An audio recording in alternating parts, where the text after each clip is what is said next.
Greetings, friends. Okay, I'm going to do something that I've been saying I want to do, but haven't been quite able to do yet. So I'm going to play for you a classic interview, and if you enjoy it, there are hundreds that you've never heard. Either they've been taken off YouTube, or majority of them really have never been uploaded to YouTube at all. They've only aired when I was back on Revolution Radio, literally almost 9 years ago. This is not that old. But it's super important. And by the way, because I haven't been able to book her again to reschedule the missed summer dates, if you run into Linda, tell her to hurry up and reschedule this date. Anyhow, this is a really important interview. The title really says it all. So without further ado, let me just go ahead and drop it to you in full. So give me a second here. Enjoy. I'll be in the chat the whole time. Just tag me if you want to say something to me. Mind you, this is live, but that doesn't mean I'm live today, meaning it's being streamed for you. So enjoy it.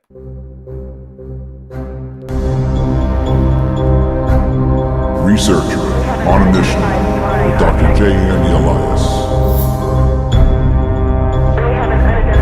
Researcher on a mission with Dr. J and Elias.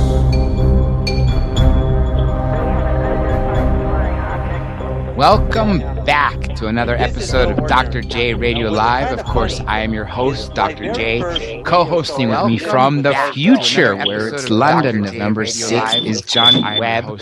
We also have with us in the future, joining us until in London, the following day is Stephen 3 Kelly. Unfortunately, we're getting some feedback, so wherever that's coming from, if you can shut that off, that would be great. We do have someone who I've looked up to for several years, a true investigative journalist.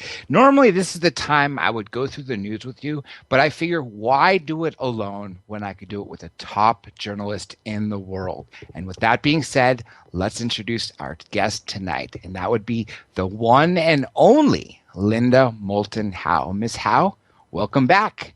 Oh, thanks, Dr. J. It's good to be back. It's always a pleasure to have you on. Well, this is the big news that's been making headway since Saturday.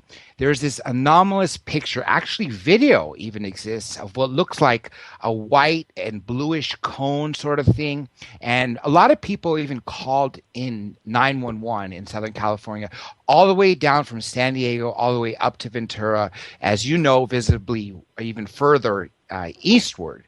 And on top of that, people were truly thinking this was an unidentified flying object, which it was unidentified in that sense, but they thought they were looking at an extraterrestrial craft. Then comes out the military, the U.S. Navy says that they were conducting a test of their Trident missile. And I know you have a contact in the Navy that you got some info that you can probably settle the score once and for all those who've been wondering about this since Saturday night. Yeah, and I have information coming to me through Facebook, Twitter.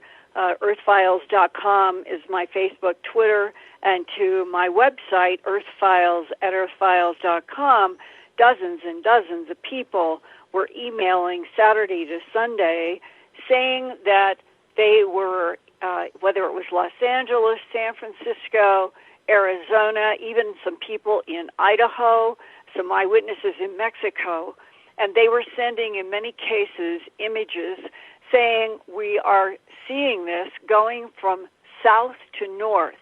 And I posted at earthfiles.com one of the 6 o'clock Pacific time beautiful images that was taken by a girl named Amanda Ewing Rice. And KRON-TV, a producer there, contacted me as this was all going before we knew it had anything to do with the Navy, and KRON TV in San Francisco sent me some images and sent me some emails they were getting and saying, Linda, what do you think of this?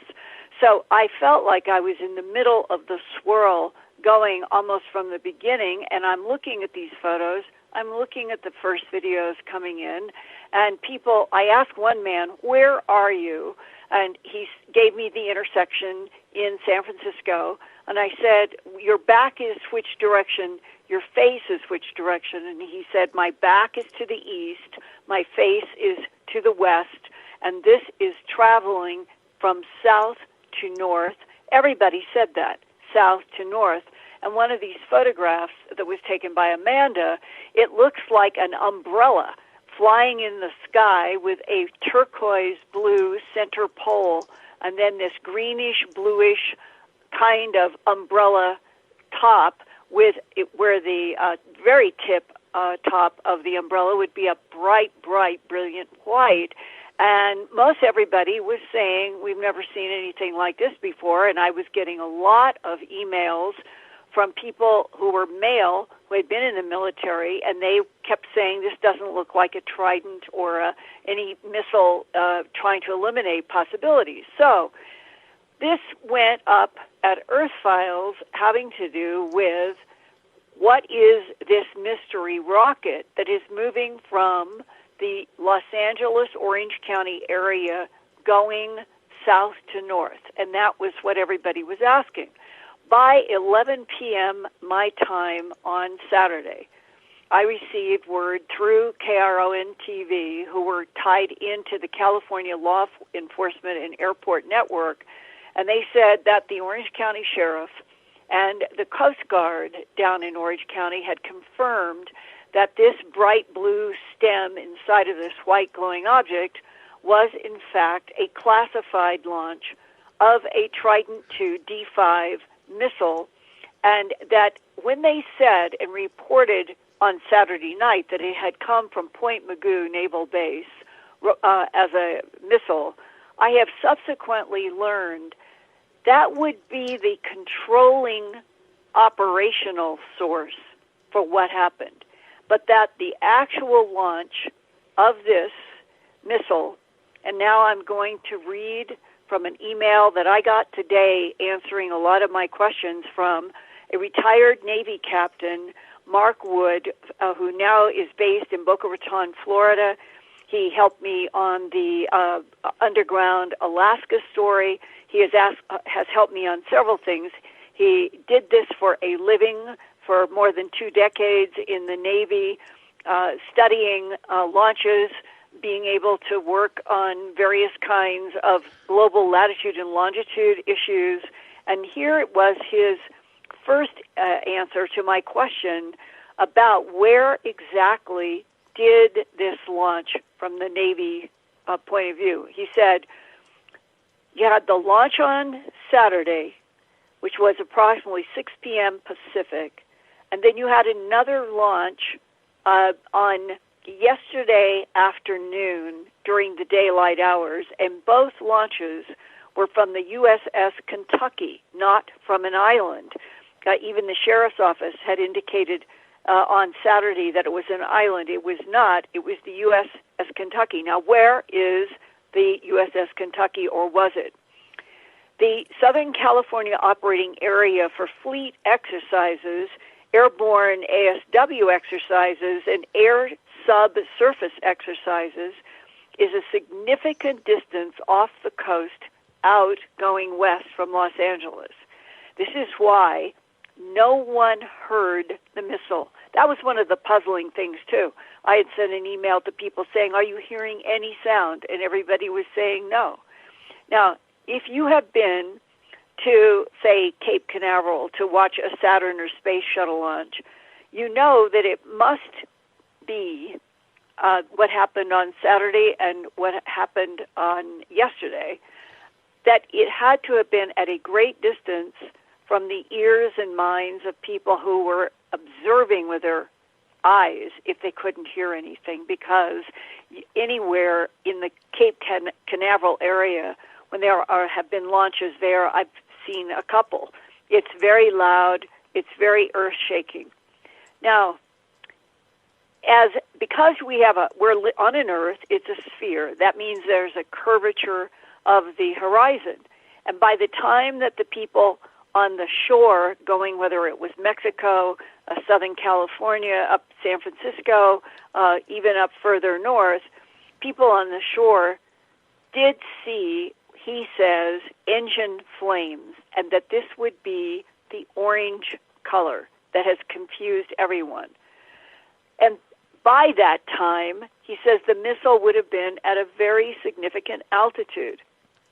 It travels at 13,600 miles an hour from launch. Wow. Now, yeah.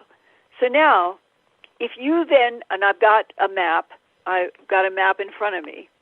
If you look at the Southern California coastline going up from far south past San Diego, it actually does not run north-south. It's a dogleg, and the dogleg comes into northern Mexico, and for the most part, we don't think about that. We just think of Southern California up to Vancouver as running south to north.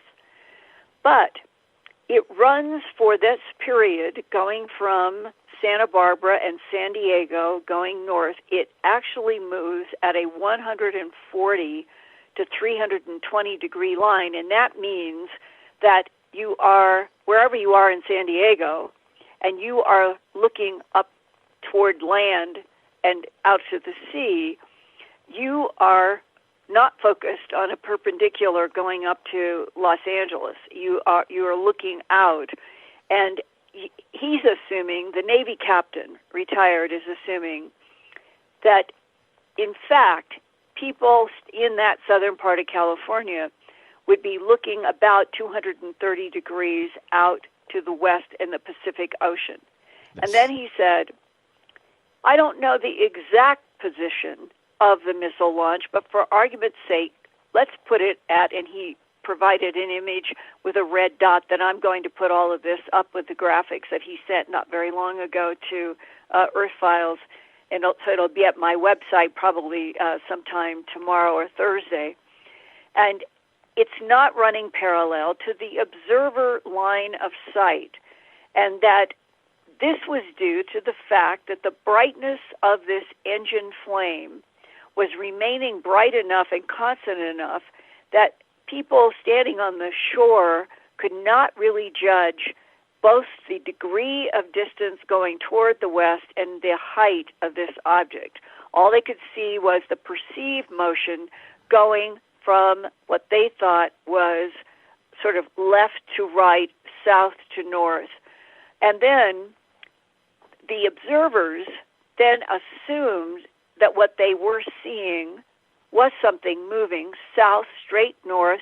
The very fact that people in Idaho were reporting it certainly reinforced for me that this was a south to north direction. But it turns out from an interview that the Washington Post did today and released, they interviewed a person in the Navy about this, and it turns out, and nobody seems to be arguing with this, that the missile was actually going west, and if you go southwest from Los Angeles, you're heading toward Australia, and you are heading down to the Papua New Guinea region, and this Kwajalein Island, which is where they say that it either landed or hit the water, is northwest of Papua New Guinea, or far southwest of the coast of California. And every time I go through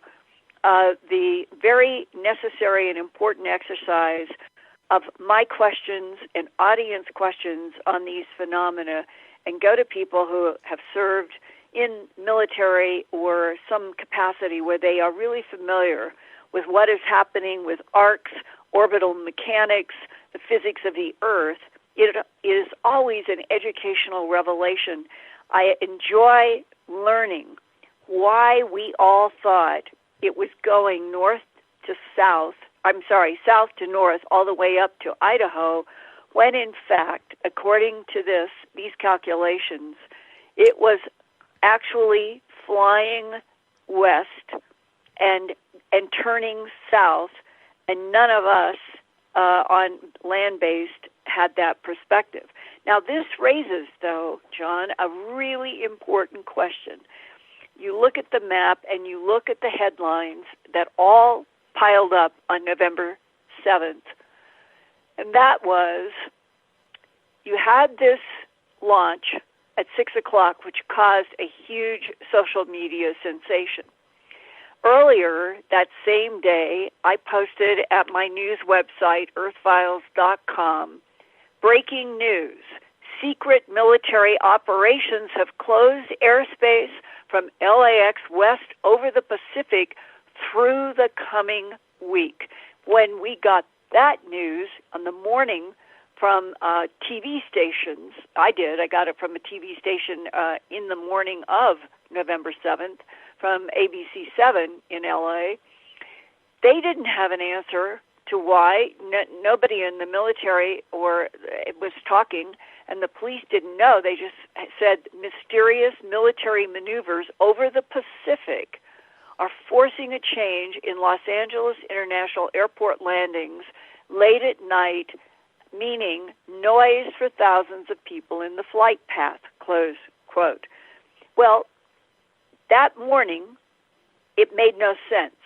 By the 6 o'clock social media furor, several people were beginning to say to me, and I was sitting here looking at my own headlines thinking, could there be some relationship between closing the airspace going west out of LAX into the Pacific for an entire week and whatever is behind whatever has been launched?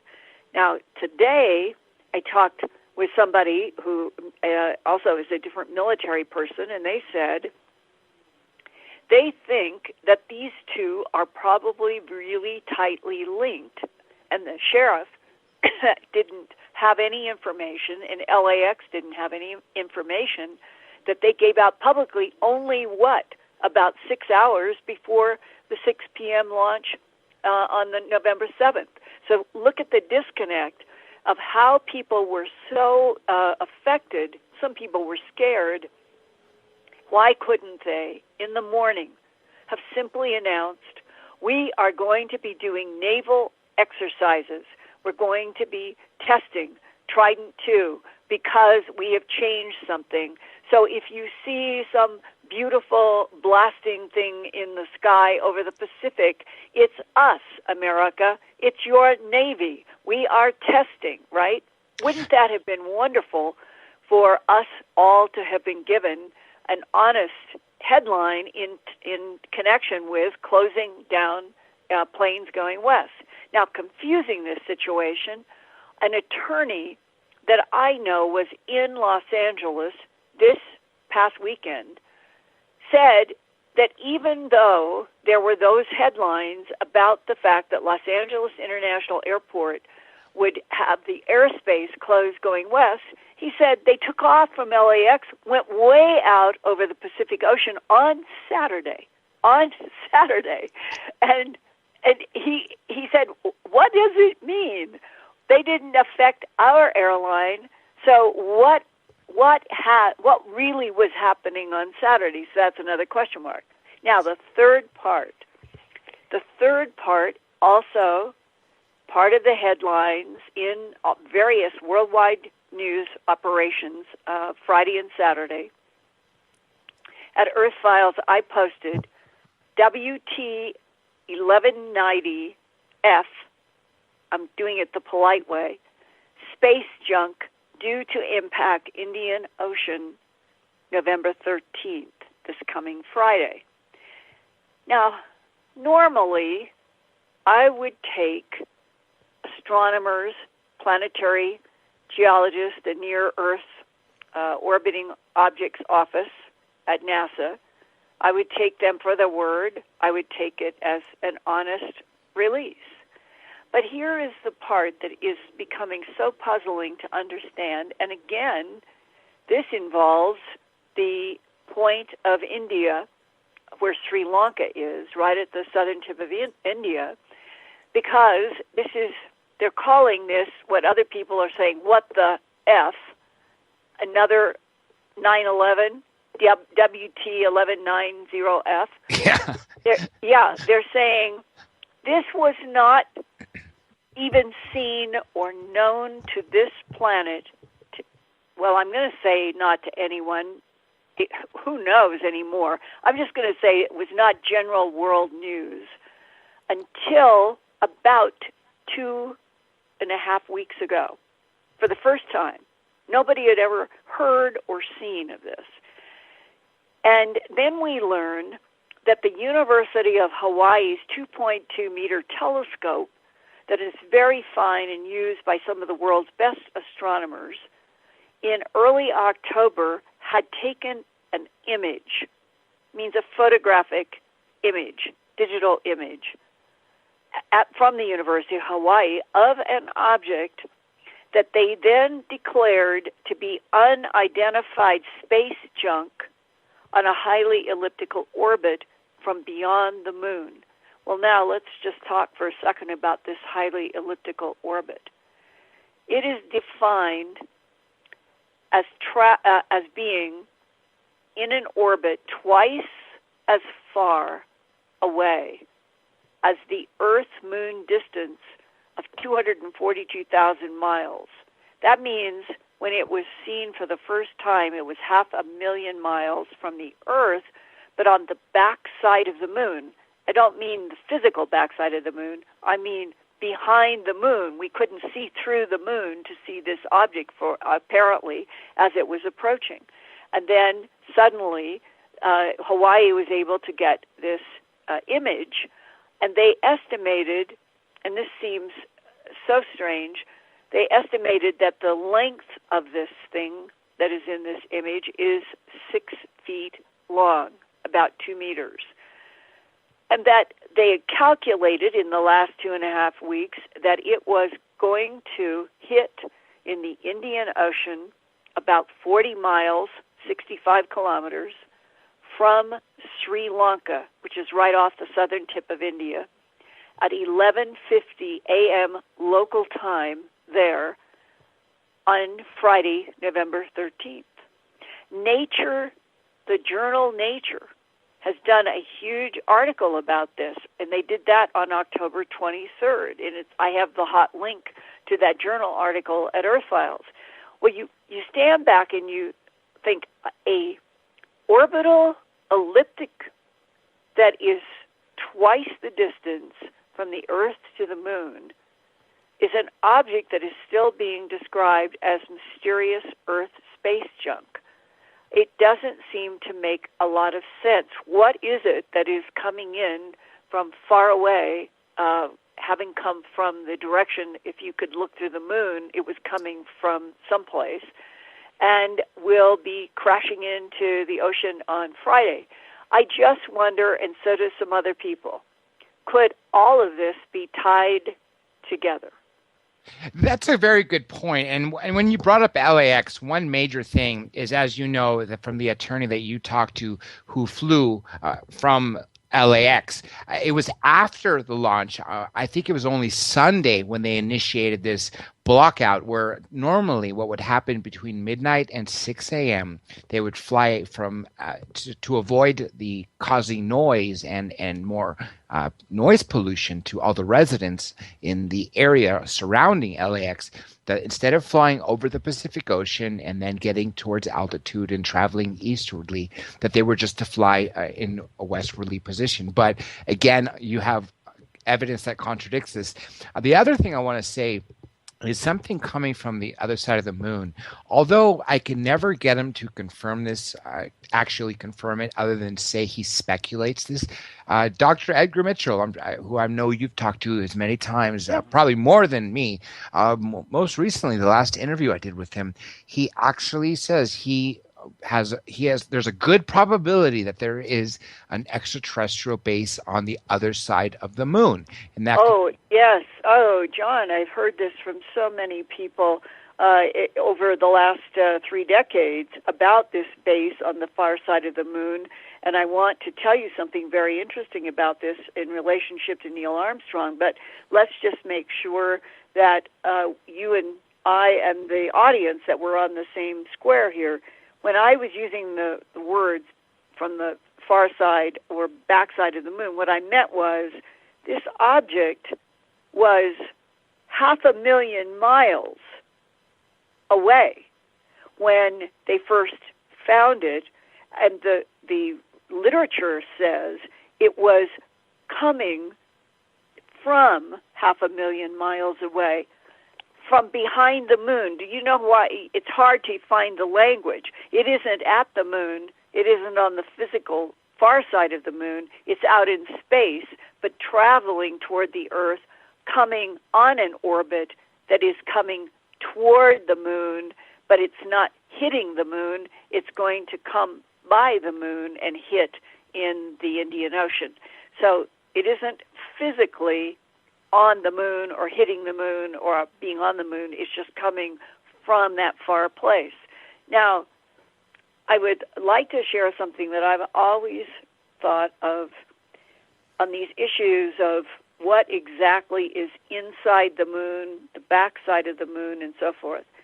When I was working as supervising producer on the series Sightings, and this was with Paramount, and we were the production unit at Paramount Studios in L.A. That was in 1990, and I was there for about 4 or 5 months working on what became UFO Report Sightings, and then it became the Sighting series.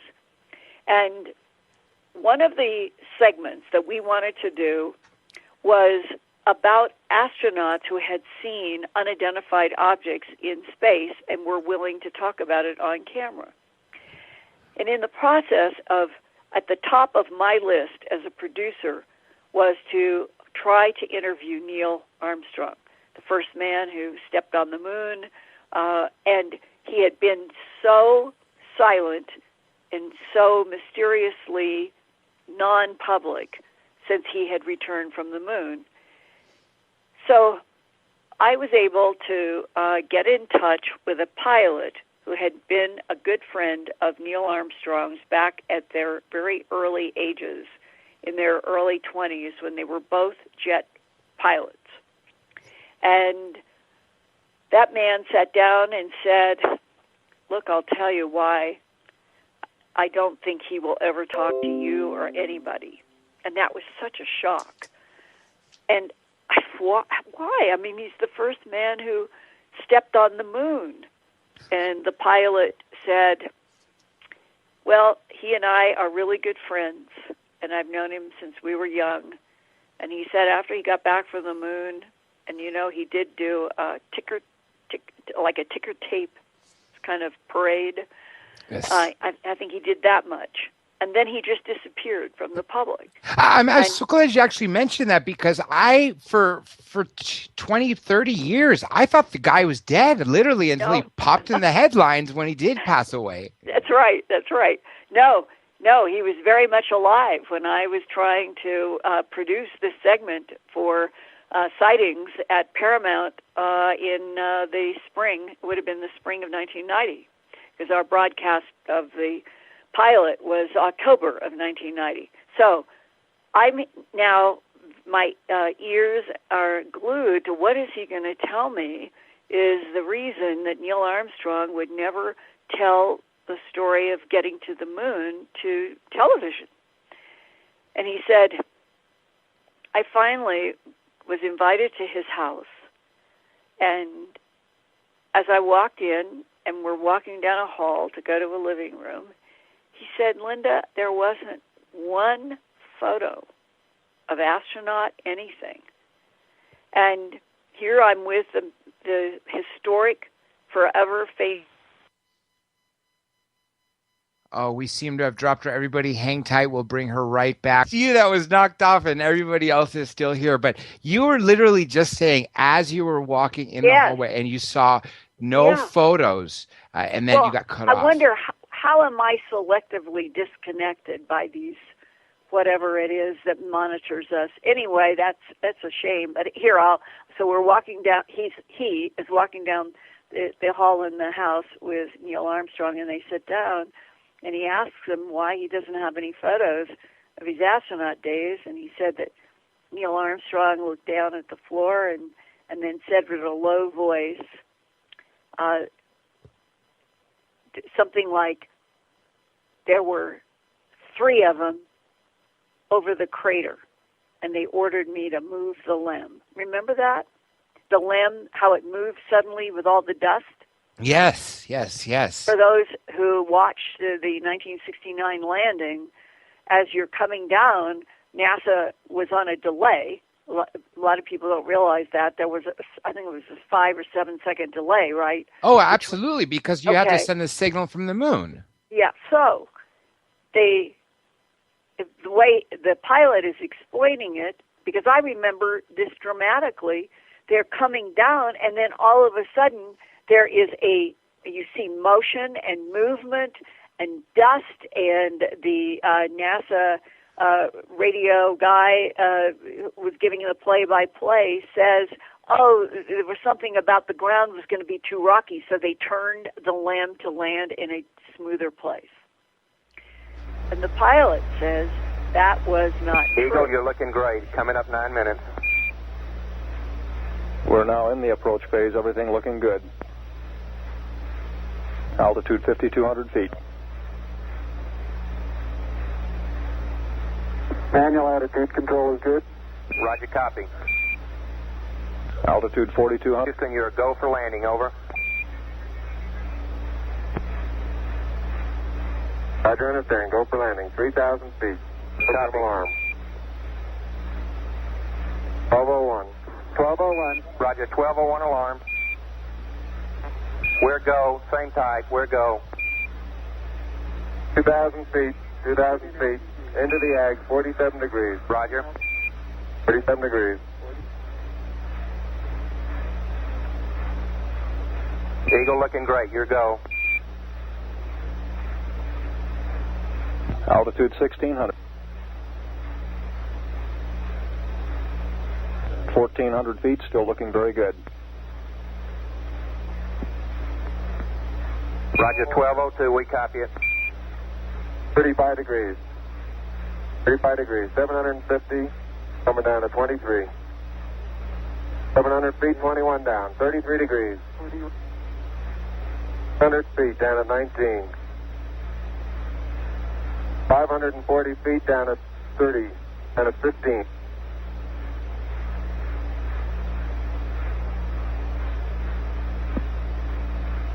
At 400 feet down at 9. Gate forward. 1050 feet down at 4. 33 and a half down.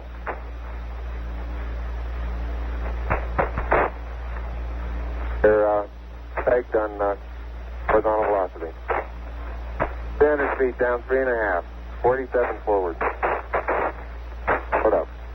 Down 1.5 down. 70.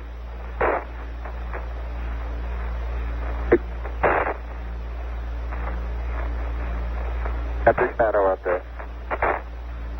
50 down at 2.5. 19 forward.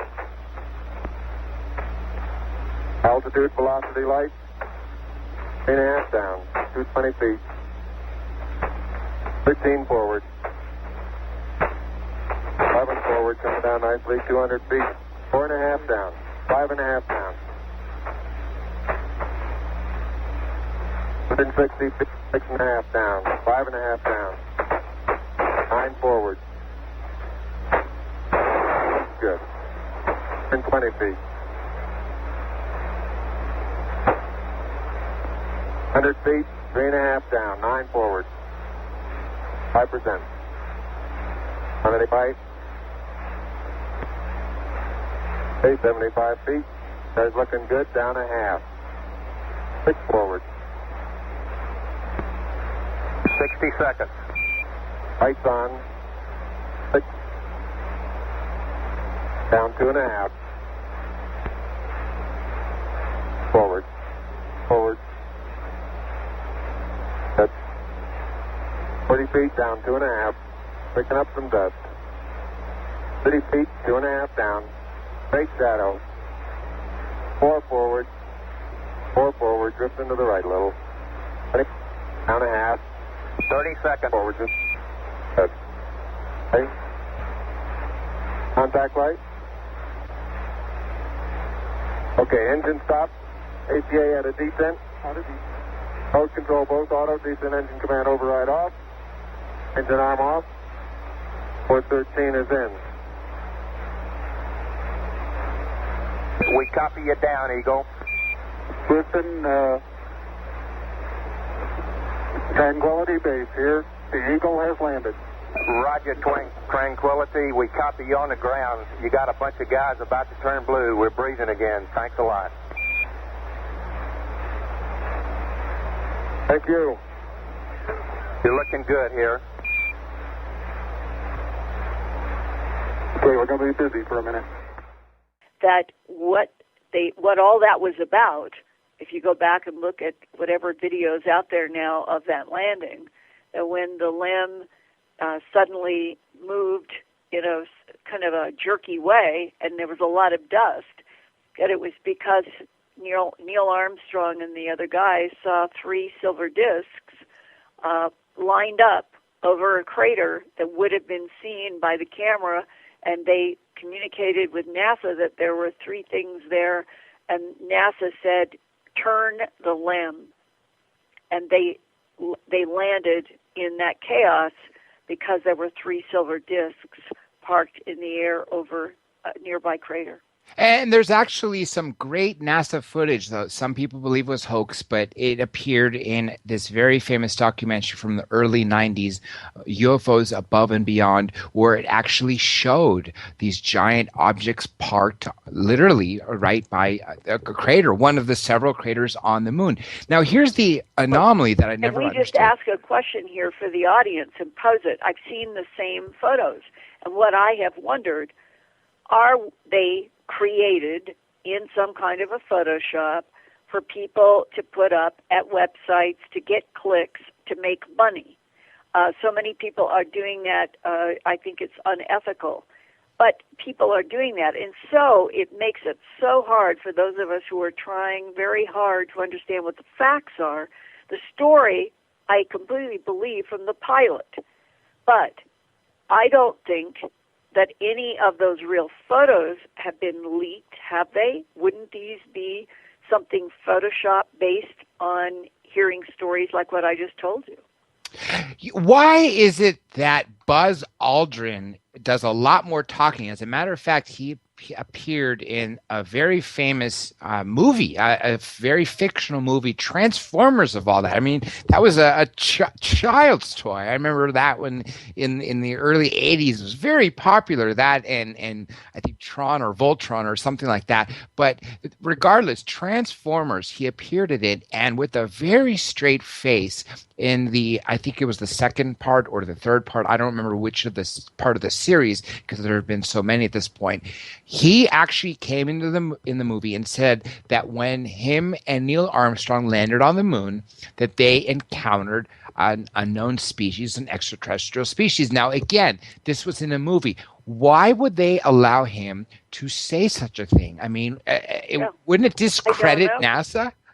Well, see, I don't know. What I just told you was from a pilot.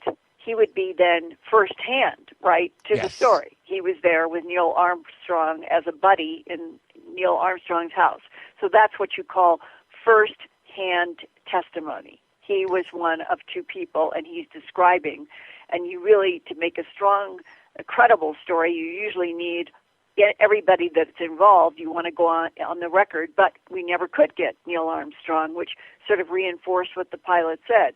Now, when you jump to somebody saying that they heard about X occurring, then you're removed from the first hand. And that's why this, right now, the web and the internet, it is so filled with what I call chaff. It's in all of us every day now who are interested in actual facts and news. One of our biggest challenges is separating out what is real and what is not real, because you got all these people that want to just put a headline up. They don't really care what, just so people will click on their website.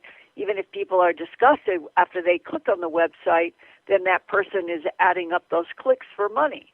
And we need to be in a more ethical world where facts are given some respect, and that we really know that we're going to legitimate news. Well, that's why, in my case, I have a very short list. Anything that comes up that appears to be over the top, I always check with what The Guardian is reporting, what the BBC is reporting, the New York Times, the Washington Post, and a couple of others, and then have my own military and intel sources to get in touch with on cases that might be controversial in that area, because you can't trust the web anymore.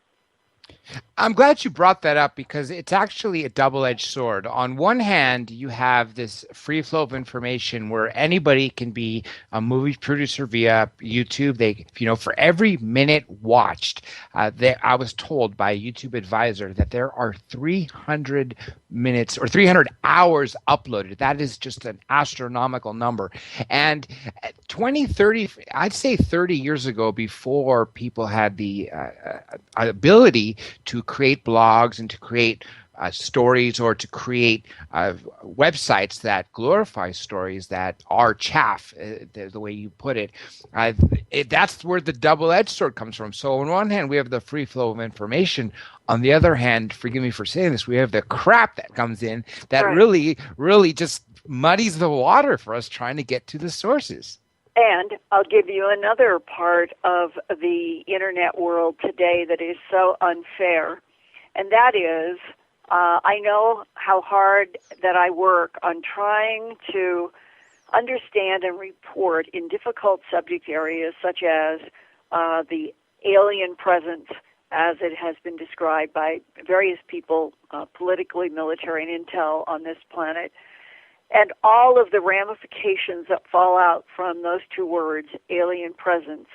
And that ranges from technologies, back engineering, what types, to what end, what agendas, who's friendly, who's not, how deep are the cover-ups, how deep are the layers of the games that are being played. And then I will, out of lots and lots of interviews and reading and research and in the field, there are certain things that begin to crystallize in my own mind as being a reality that is not really in the radar of the planet. That doesn't mean that it's not a reality, because when you get into the whole world of whistleblowers and people in human abduction syndrome, person who is in an investigative role as I am, you hear the largest bell-shaped curve of everything possible. And I try to report only what I feel like I have some credible context for. And I think one of the most important subjects that we all need to understand more about in order to understand whatever the alien presence is, has to do with the what I call alien self-activating software. And that ties to the 2007 whistleblower Isaac and the Dragonfly drones and the diagrams that are the mathematical basis for self-activating software that do not need organic intelligences in craft or the technology, that they are made to be self-activating, can move through the universe, can beyond Earth, and we'll call it the prime intelligence doesn't have to be with it.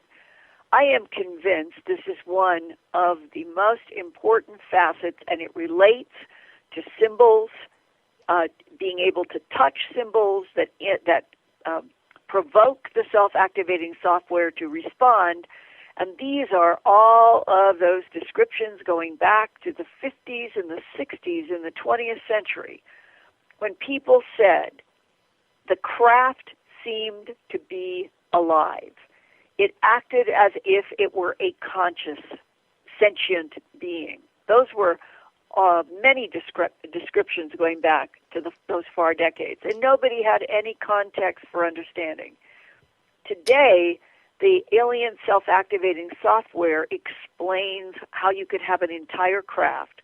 Whatever the substrate is made of, you've got molecular programming, and that it is dense and can produce three-dimensional holograms, neutralize gravity, can make the craft or the beings, if there are beings, and they're not necessary, make the craft invisible. Those would all be functions of a self-activating software created by very, very sophisticated intelligences to have technologies that could interact with and harvest genetic material from planets, not just Earth, and basically not have to interface with Earth life unless they wanted to, because they're largely invisible and they can neutralize gravity. Now, that to me is a story that is worth sharing with the public, hoping for more whistleblowers. Yet every time that I bring something to bear about that, like the recent case that has come out of what is called Wadley, Georgia, I think it's a substantial case. But you just feel like that there are counterintelligence operatives out there just waiting to slam the heck out of me and anyone who treads into this subject matter that they do not want reported. And I think all of us need to understand that we already, in the United States, that we have back-engineered technology from extraterrestrial retrievals that are probably shockingly advanced, and that we should be learning about it, and that when people hear that there's laughter about the seriousness of some of these subjects, that laughter automatically reveals the people who are throwing stones to either be getting a check from counterintelligence to do that, or the people have absolutely no knowledge. You've said some amazing stuff. I want to comment on a few and ask a few questions. I just want to give you a heads up. We got about a little over 15 minutes before our first break. First of all, there's two amazing books that you've turned me on to about the alien presence. One of them being Rachel's Eyes.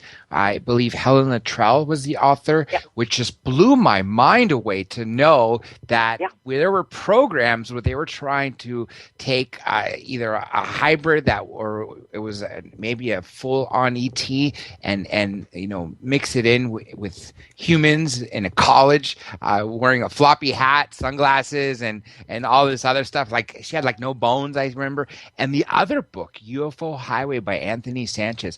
Right. Those two books, I think, knocked me off my socks and blew me out of the water with regards to what I thought I knew. I mean, it seems like the more we go down the rabbit hole, the bigger. Now, with regards to the self-activating software, we did a really fascinating interview about this about a year ago. So if a lot of people want to hear it, you could check it out on the YouTube channel. Again, it's just the same name as this, Dr. J Radio Live. But you talked about this actually going all the way up to Stanford. And correct me if I'm wrong, wasn't the organization called Carrot that was involved in some of this? This is the whistleblower from 2007, and he called himself Isaac, and it started in May of 2007, and Lex at Coast to Coast AM Radio and Linda Howe at Earth Files, we both received communications about people beginning to have photographs of these strange, and we called them Dragonfly drone because they had a larger, from the eye, seeing them in the air, it was like a larger head. I'm not saying it's literal to a dragonfly. It's just that dragonflies have the proportion of these aerial objects. So there is a discernible circle in the front of these objects. Wires come up from the circle, which seem to be involved with some sort of electrostatic interaction. Then coming from the ring, front ring and circle, is a long tapering tail. These have been estimated on the average of 25 feet long. And underneath, panels, boxes, various attachments to the front ring that has all the wires coming up into the air above it, and this tapering tail. Several people in 2007 were able to photograph close enough that we could see that there were patterns of symbols under some of the tails and on some of what are called boxes in one particular series of 12 photographs. that were sent to me hard mail as glossy photos, and they were taken at Big Basin Redwood Park in California, and this was in June of 2007. And the man who sent me the 12 prints, his name was Ty Brannigan. He said in a typed letter that he was with other bicyclers, and they were in a group bicycling at Big Basin, and this dragonfly drone-looking thing in the sky flickered in to visibility and flickered out of visibility, in and out, in and out. The first time they saw it, startling them, making them wonder what it was. It happened 3 times. It would flicker in and flicker out. And he wrote me, I was so frustrated, I wanted to photograph this. And he said, I took my camera out of a pocket and I hung the strap around my right wrist, hoping that this thing would come back and I'd still be able to get a photo. And it did, and he was able to get 12 photos before it flickered back out into invisibility.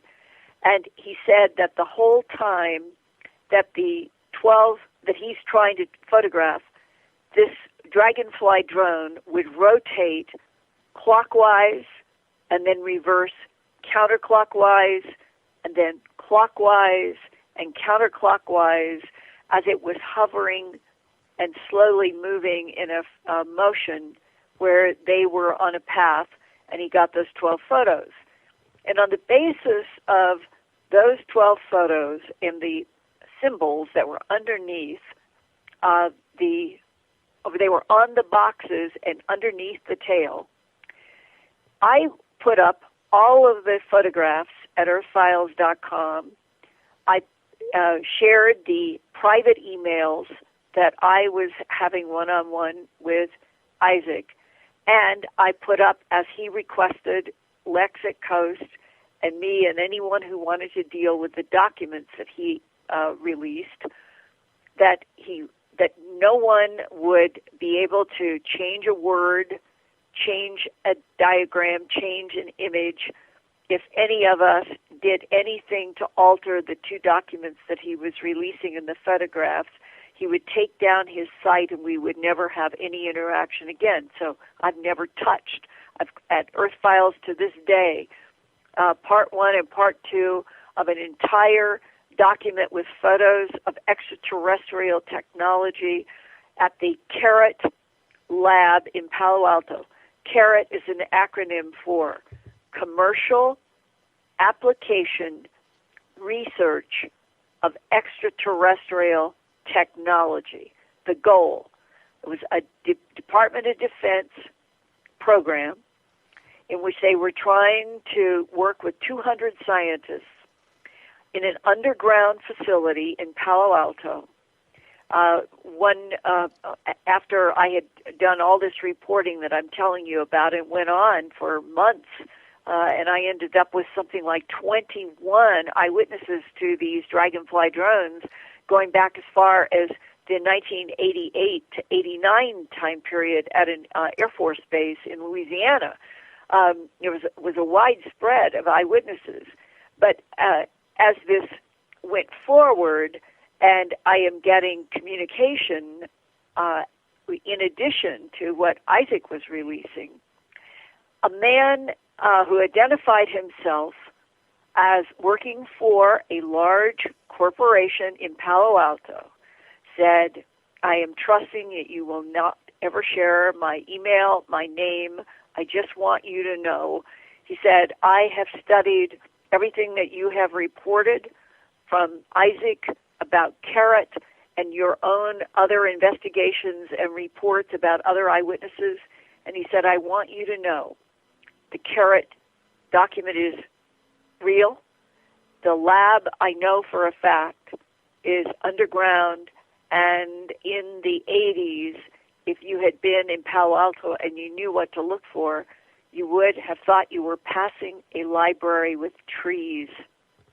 I'm glad you brought that up because that's the installation of all the labs and the DoD and the security with all their guns and all the scientists trying to back engineer this ET technology that is self-activating was underground. The fact that it's disguised as a library, and this is just literally in plain sight. I'm sure thousands, tens of thousands of people travel by this all the time, and never would you know what's really going on there. Now, with regards to CARET and the acronym you gave us, the fact that it's the whole operation is to try to reverse engineer this extraterrestrial and apply it. That is commercial application research of extraterrestrial technology to get extraterrestrial technology patented into American corporations and in our buying and selling world.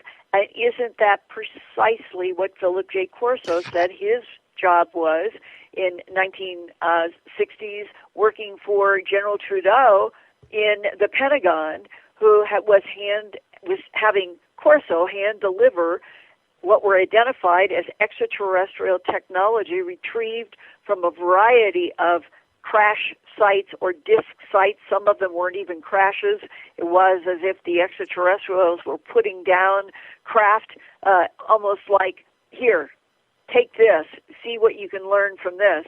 And General Trudeau and President Eisenhower's goals were to get extraterrestrial technology as fast as possible inside of hand-picked, selected corporations where only one person might actually know the source, and that if they could get the back engineering patented, that would then protect this physics, this science, in American corporations, keep it out of the hands of perceived human enemies such as Russia and China and so forth, but get it into the American mainstream. But even Colonel Corso told me when we were talking about this in Roswell back in July of 1997 at the 50th anniversary. Right before he passed away, right? Yes, he died in 98, and I met him on July 4th, 1997, in Roswell, where I and Stanton Friedman and a few others had been asked to speak in the events that were being covered by television there. And Colonel Corso was just getting his book, The Day After Roswell, out to the world. And we sat down and talked for 3 or 4 hours there, and then I was fortunate enough to spend hours talking with him in Florida later on where he lived.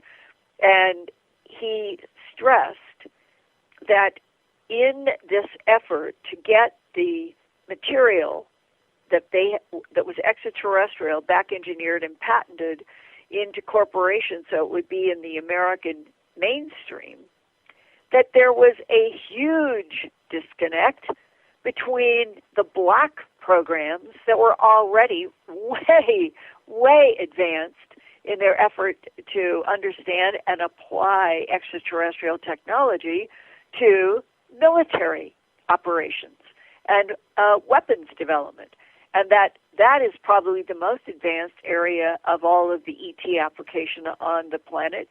But that things like fiber optics, semiconductors, lasers, all of that, Colonel Corso said, came from the extraterrestrial technology that we had retrieved. And Kevlar, and you actually took the word out of my mouth, Corso. Now, a good friend of mine, and I know he's a good friend of yours too. I speak to him on a weekly basis, at least, because we have to really be careful with this gentleman because he is really in his. He is, when we joked about it, he's not in his golden years. He says he's in diamond years. The Honorable Paul Hellyer. I just think the world of Paul Hellyer. Yeah, and he is the greatest and the absolute highest former politician in the G8 countries, highest ranking, to talk about this. And what convinced him that all this was real was by reading the book by Philip Corso, The Day After Roswell. Now, the reason why he was able to verify it, because a lot of people had their doubts of what Corso was said, was because of his position as the defense minister of Canada. He was able to look at the names of the colonels and generals that were written, whose names were in the book, and verify the stories that were in Corso's book, The Day After Roswell. And he was told that everything he read was true. Now, isn't that a scary thought at the same time? Well, John, you need to set that context with why did Paul Hellyer ever have the book The Day After Roswell? It is because a United States Air Force general who knew Paul Hellyer, he actually sent the book to Paul and said, you've got to read this. And then later, after Paul read the book, the Air Force general reinforced that everything in this book is real and it's not the whole story. There's a lot more. And here's another thing that really impresses me about Paul Hellyer. The very first time that he asked to meet me at a conference, this is going back not long after we all learned about this dialogue and communication he had with a U.S. Air Force general after he had retired from his position of being like the Ministry of Defense in Canada, that we sat down because he sought me out, and he said, I wanted to meet you to ask you questions about animal mutilations and human abductions. And he said, and I want you to know, Linda, as we sat down at a table at this conference, I don't know anything. You've got a lot in your books and your television and your radio, and you know more than I do. But I was in a position in Canada that, for Trudeau, where I should have known everything that you know and more. And Linda, what amazes me is, while I was actually working in the Defense Department in Canada, I never saw a single document, not from the United States or anybody else, about UFO interaction. He said it's only when I left the government and the Air Force general sent me the book, The Day After Roswell by Philip J. Corso, that my mouth drops open and I start trying to make inquiries. And then we talked about something that was quite fascinating. He brought this up. He said Pierre Trudeau was the Prime Minister in Canada when I was working in the what would be the Defense Department. And he said, I think everybody understands historically that there was a great deal of tension between the United States government and the Pierre Trudeau government. And it's probably true that the United States didn't want to share anything about UFOs while Trudeau was Prime Minister. Therefore, I, in the Defense Department, would not have received what I should have received about events that were even taking place around our borders. Now, he was so honest about that. He never claimed to have any knowledge while he was actually in the Canadian government. It's after he was out and the general from the United States did him the favor of sending him the book, and then he read it, and he said, Linda, when you read that book, and you understand that the Air Force general who was talking to me said, everything in that book is true and more. That was the kicker, and more. So the layers of knowledge about an alien presence means that it is something that is not Homo sapien, that has been on this planet for an extremely long time, I've been told millions of years, has an underground presence. What is its source? Where is the original, I'm going to say, home planet, if it isn't the Earth? And that's where you get to all of the stunning information in Helen Luttrell's book about You're on television. You're on very many shows that I could think of. You mentioned Sightings from the Past. I remember watching that, and so many others at the time of great era. And not to mention, you have your own radio show. You appear once a month on Coast and another once every week, Thursdays, on KGRA. Am I right? And then, of course, correct all those and plug in everything at this point, if you can. Well, thank you, John. Phenomenon Radio, John Burroughs and I have been doing since July 30th, and now we are at the beginning of November. And we have been seeing our ratings grow and grow and grow, which we are very grateful. And that on Thursday of this week, on the 12th, we are having on Jenny Randall's Dot Street and Brenda Butler from those very early days of the Bentwaters people who were living there. In other words, people in England who were living there and who heard through the grapevine. And it's so interesting that the very first gossip rumors after December 26th to 28th, 1980, from locals to people who were trying to investigate, included always that there had been a UFO and aliens involved in the incidents at RAF Bentwaters Woodbridge 26th to 28th. When you go back to all of the earliest writings, and Jenny Randall's did a book with Dot Street and Brenda Butler called Sky Crash. It came out in 1984, and 7 years later in 1991, Jenny did a really actually quite a remarkable follow-up book called From Out of the Blue, the incredible UFO cover-up at Bentwaters NATO Air Base. And the cover, believe it or not, I have one of the original books right in front of me now because we're doing this week. And it shows three gray beings underneath some kind of a craft in some kind of weird light. That was the cover in 1991. Most people didn't know. Most people didn't know this book had been released. And Jenny is going to share with us some of the firsthand interviews that she did with a resident who was there, who saw a huge craft at midnight, right out as Christmas was turning into the December 26th.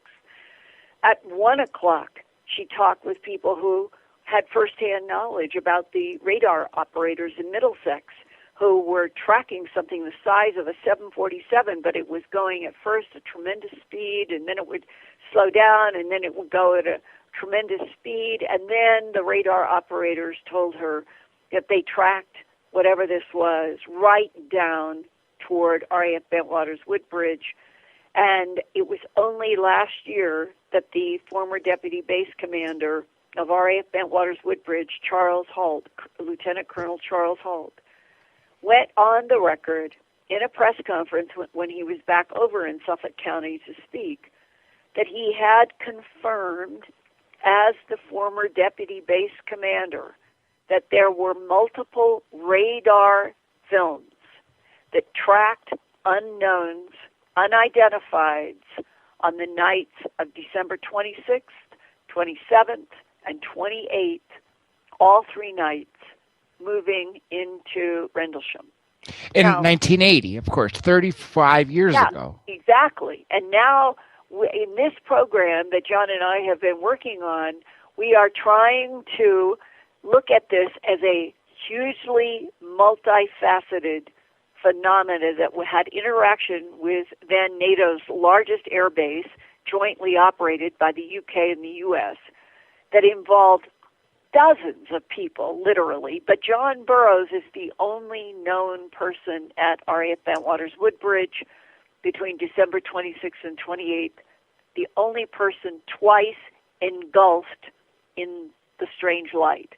And the consequences for him, as there have been consequences for many other people there, have only in the last year or two have we gotten documents which talk about unidentified aerial phenomena at Rendlesham Forest near Bentwaters, in which there is non-ionizing frequencies that can, quote, manipulate human minds and damage human tissues. That is the now much talked about Condign project.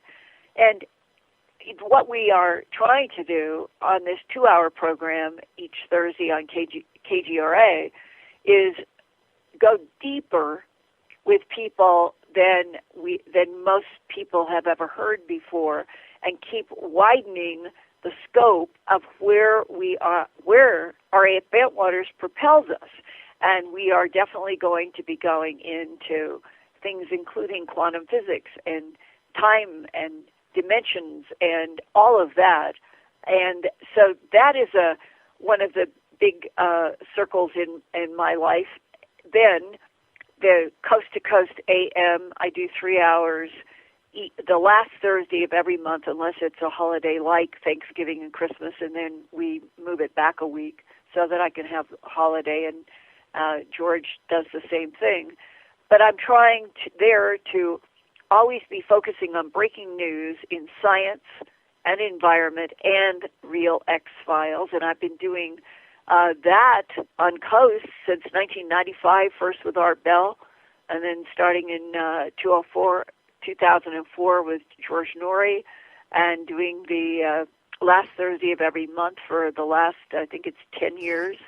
And then Ancient Aliens, I've done every season of we're starting the 9th season. I will be up working with them in production on the 9th season of Ancient Aliens, and I think that Prometheus Productions in LA is to be commended for trying to take a gentle approach to looking back in history so that people will see as many dots as can be connected together by some of us as possible about issues that relate past and present and probably future related to one or more intelligences interacting with this planet. And I think they've done an excellent series of productions for the History Channel trying to do that. And then Earth Files is sort of my own psychological center ring.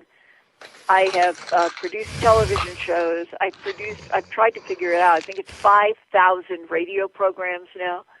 And that in the last 15 years, starting in 1999, I began what was sort of a labor of love to complement the work that I was doing in radio and television, so that I could say to people in that late 90s when everybody was turning to the web, please see my in-depth report with images, maps, illustrations, and photographs at earthfiles.com, and remember to think about a reporter who files news about the Earth.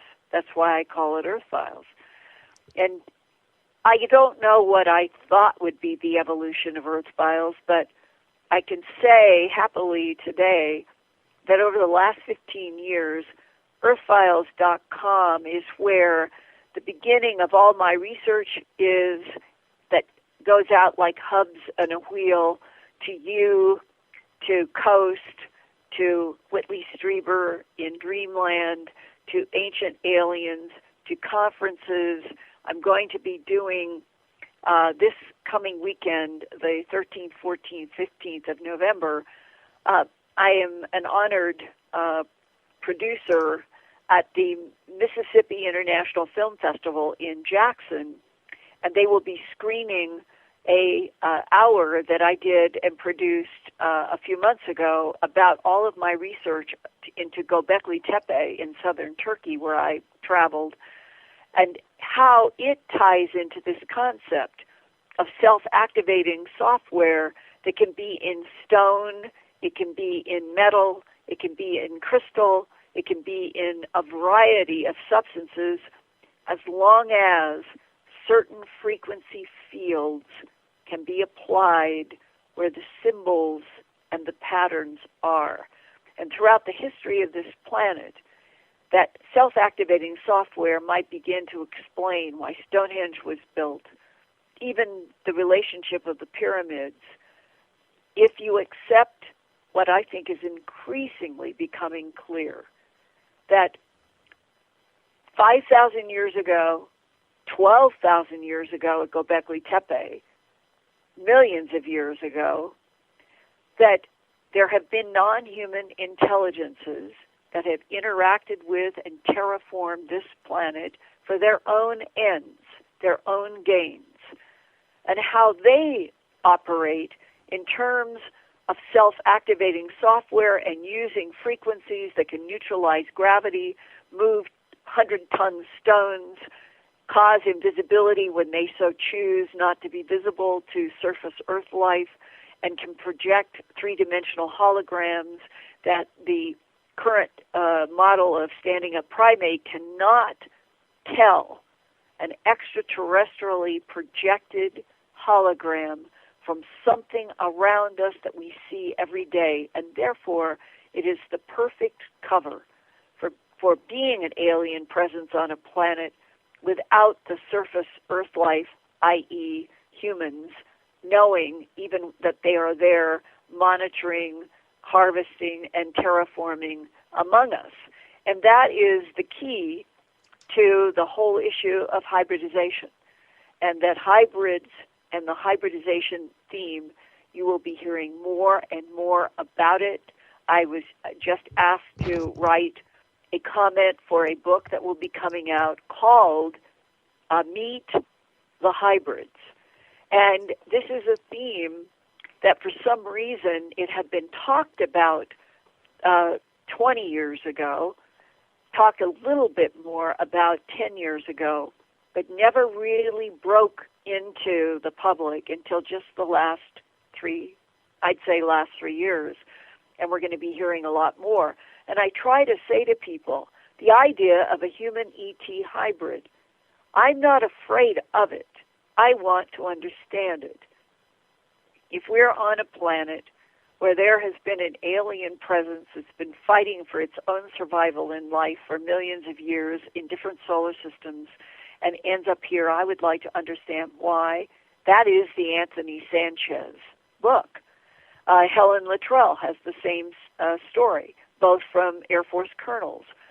Everybody on this planet should be exposed to whatever is we'll call it the secret black government knowledge about extraterrestrials getting to Mars, going to Sirius B, coming from Zeta Reticuli 1 and 2 binary system, all of it that is described in the Helen Luttrell and Anthony Sanchez books. We all need to be exposed to the biggest picture possible so that we are strong in our knowledge and that we won't be broadsided in mind, body, and spirit if extraterrestrials are finally introduced on this planet. And everyone wants to know, are there friendlies, are there hostiles? I do not know a single military person that I've ever talked to who hasn't said, it's my understanding there are friendly ETs and there are hostile ETs. It's just like planet Earth. Then we all 7.2 billion humans and counting, we all need to know, who does our government think are friendlies and are helping us, and who do they think are not? Everybody should know this.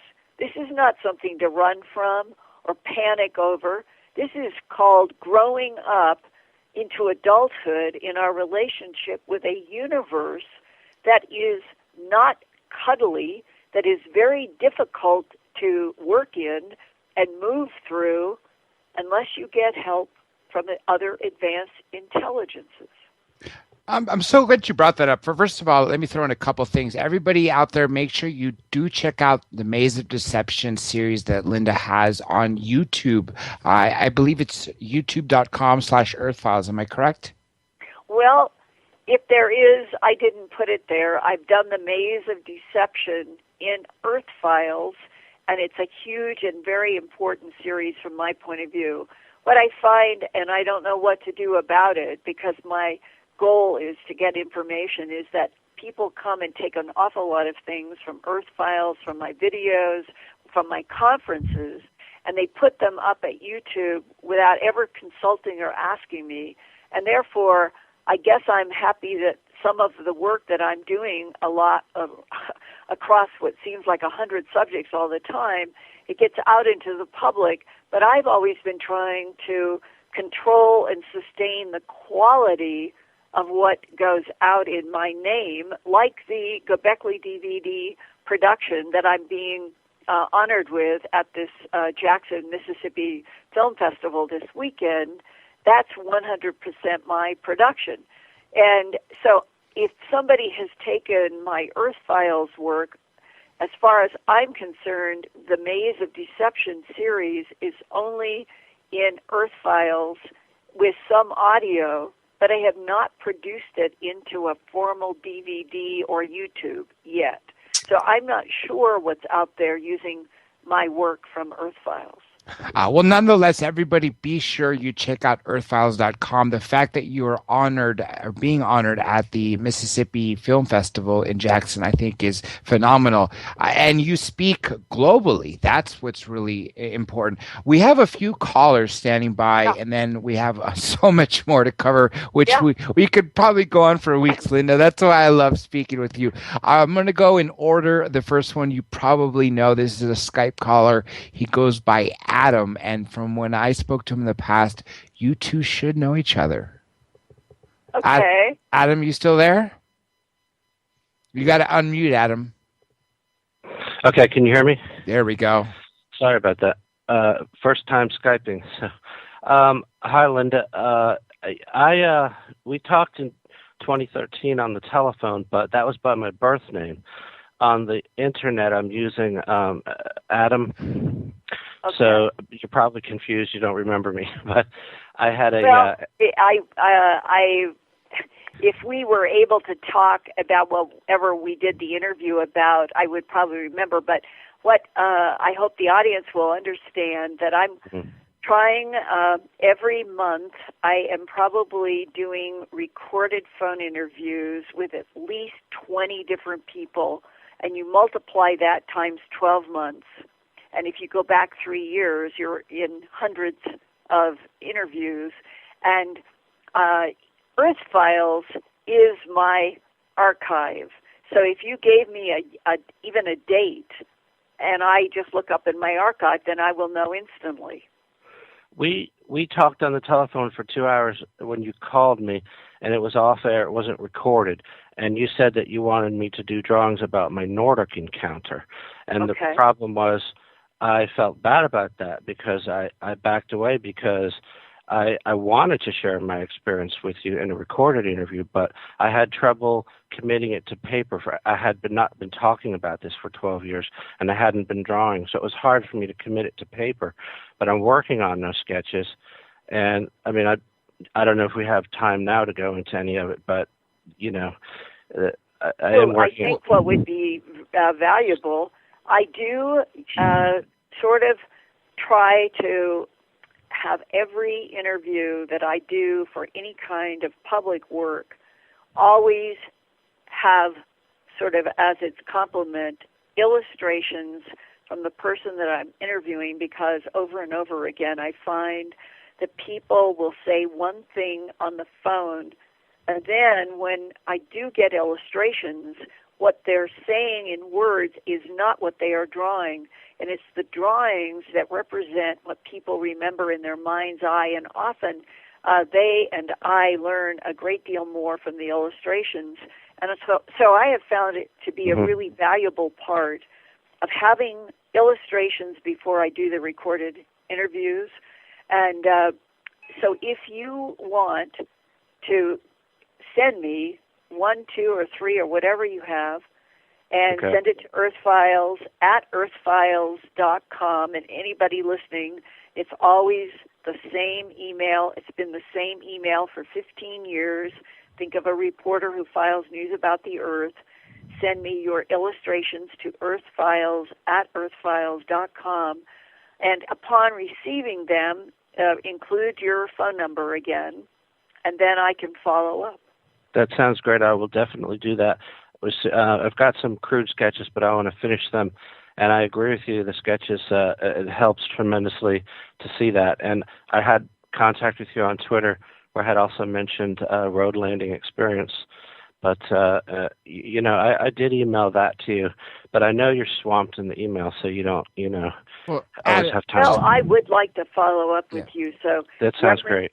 Yeah, reference tonight. Put in your subject line to me. I will. Dr. J. Blonde illustrations. And I'll tie it to tonight, and I will definitely look for it, and I will follow up. But have a little patience with me right now. I am going to be getting up at 6 o'clock in the morning to do Phenomenon Radio with Jenny Randalls in England and with John. And then I am going to be editing for upcoming Coast, and then I get on an airplane to go to the film festival, and then when I get back, I will be finishing up editing for Coast, and when I get off the radio on Friday the 20th, I have a meeting with somebody on a TV production. So and I only went through that so you'd understand sometimes I'm in a really fast-moving river, and one of them is now.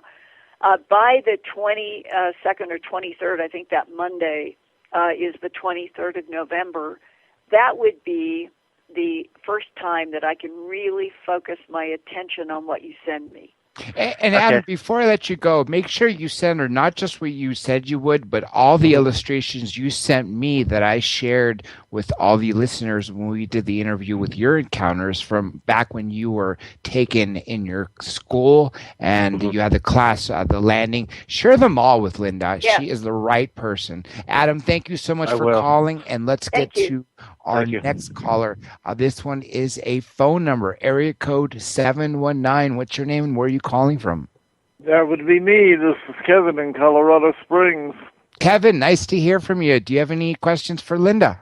Oh, a couple. First of all, Linda, I always enjoy listening to you because your show is so full of information every time you do a show. Thank you. I would like to go back to what you and Jay started out about, and that was Neil Armstrong. Yeah. And he's always been known as being a very reclusive type, I guess you'd say. Right. And I'm wondering what was the reasoning behind NASA making him the first man on the moon if they had any idea that he was this shy? Oh, and no. His friend, the pilot, said it was seeing the 3 silver discs over the crater and being ordered to turn that limb so that nobody could see them, and that it was that turned Neil Armstrong into a recluse because he felt like he was used and misused. I see. So it wasn't initially they expected him to be a good PR man for them. Exactly. Okay. That's what I was... Then he felt like the rest of his life he was a liar. And then you talked about the hybrids and the hostiles and friendlies. That's right. Well, I've always felt like the majority of ET contacts that I've heard of anyway are friendly more than hostile. I would actually agree that the ratio that has been given by Lynn Buchanan from Remote Viewing for the Defense Intelligence Agency. DIA, that's right. We've spoken to a DIA operator here. Yeah, he would have said that there were far more friendlies than hostiles in the Serpo material. That I think one of the honest pieces of the Serpo material, without question, is the Ronald Reagan briefing at Camp David, March 6 to 8, 1981, and that in there, the CIA director with people from the NSA, the CIA, and the DIA are giving Reagan his first briefing on extraterrestrials. It is definitely worth reading. I've got the entire thing in an Earth Files series along with illustrations and photographs. And when they break down the non-humans for Reagan, they go into 5. Whether or not they knew more, they made some decision to talk to him about only 5. And what is fascinating to me is that 4 of the 5 are related. 3 of them are all related in this regard. There are the Ebens, the extraterrestrial biological entities that have the pear-shaped heads. That's an important distinction. Their heads are shaped like pears, the larger part at the top coming down and coming into a curved chin, not a pointed chin. And that the extraterrestrial biological entities are credited with very advanced intelligence and having huge skill on doing cloning. And they say in the briefing that the large-nosed, yellow, gold-eyed, with vertical pupiled beings that are the archeloids, and that they are made by rapid cycle cloning by the Ebens, meaning that the Ebens are supposed to be responsible for mixing and matching genes to create Homo sapien on this planet. Well, they've never stopped mixing and matching genes, and that at least 3 of the extraterrestrial friendlies, 2 of them are made by the Ebens, so the archeloids, and another one that they are products of cloning. And then there is a 4th called hepaloids. They do not go into physical description. It may be the tall blondes. And the 5th, the trontoloids, are quote-unquote nasty insects.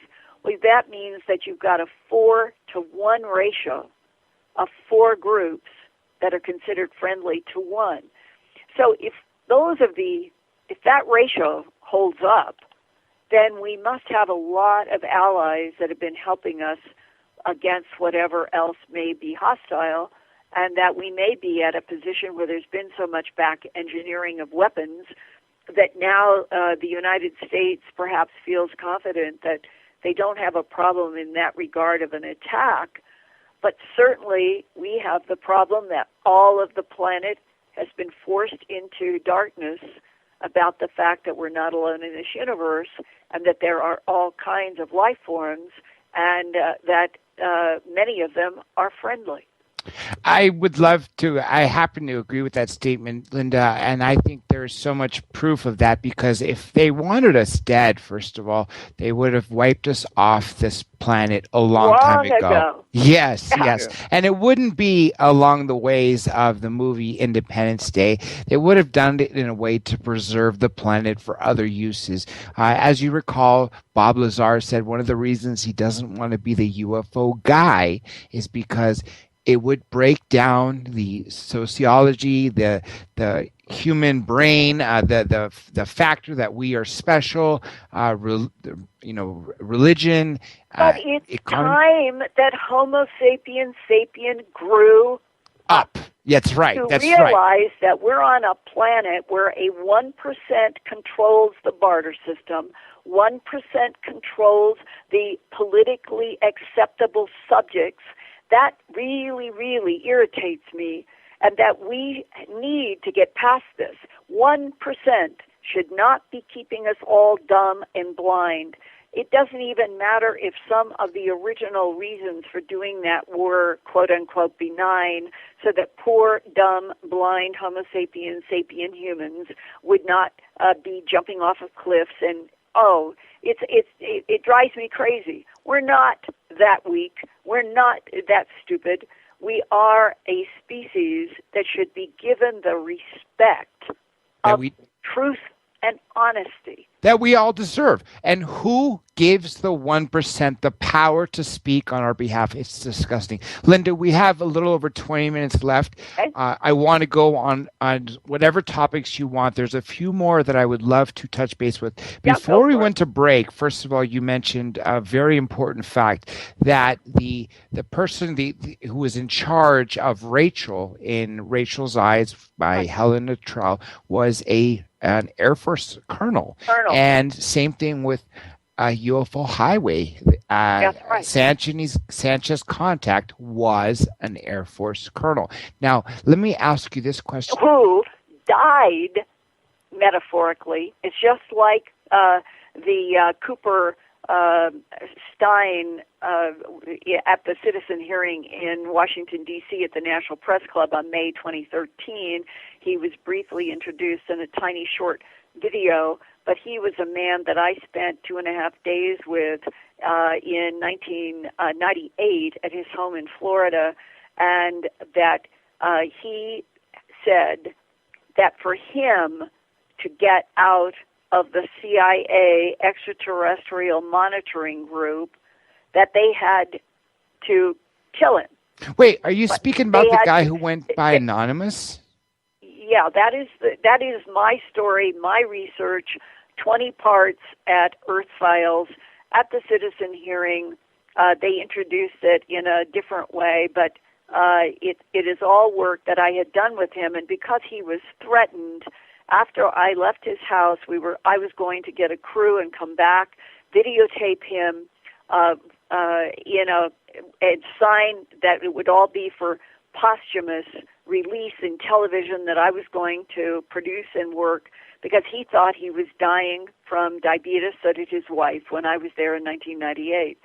So he lived long enough to have the little video done at the citizens' hearing in 2013, and that I've been told that because that my presence in his home caused so many problems between him and government agents that showed up threatening him, specifically not to talk with me, that all those many years later, that in 2013 when Bassett and Company did a little video to present at the press club, that they thought it would be better for me not to be the person who would do the interview. I disagree. I think historically it would have been perfect to come around full circle at the end of his life and have, since I had done 2.5 days of interviews with him, that I knew what he had told me, and that it would have been, I think, richer historically. But nevertheless,